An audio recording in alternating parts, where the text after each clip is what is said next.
Hi everyone and welcome back to the Hair Loss Show. My name is Dr. Vikram Jayaprakash, and in today's episode we're going to talk about shampoos for hair loss. Welcome to the Hair Loss Show. Dr. Russell Knudsen and Dr. Vikram Jayaprakash discuss issues relating to hair loss and the medical and surgical treatment of hair loss in both men and women.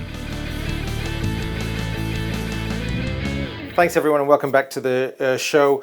We've talked about shampoos, and this is a question I get asked a lot in clinic. If you're losing hair, what's the best shampoo on the market?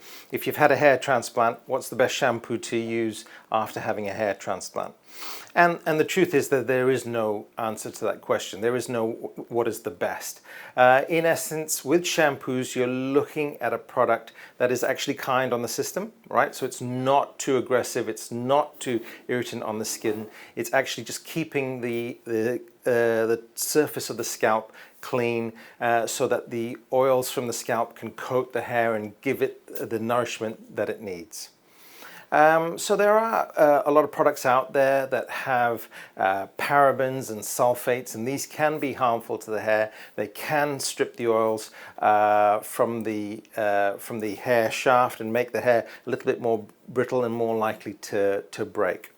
And so, over the last few months, we've been trialing and using with some good results and good feedback a product by DS Laboratories. They do a lot of products in their range, but specifically their Revita High Density Shampoo.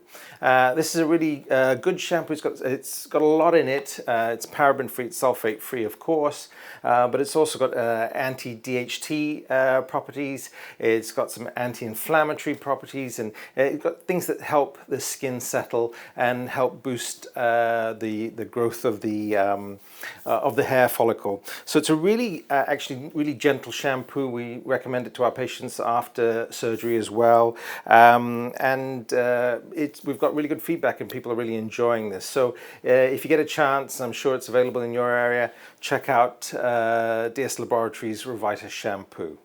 Take care.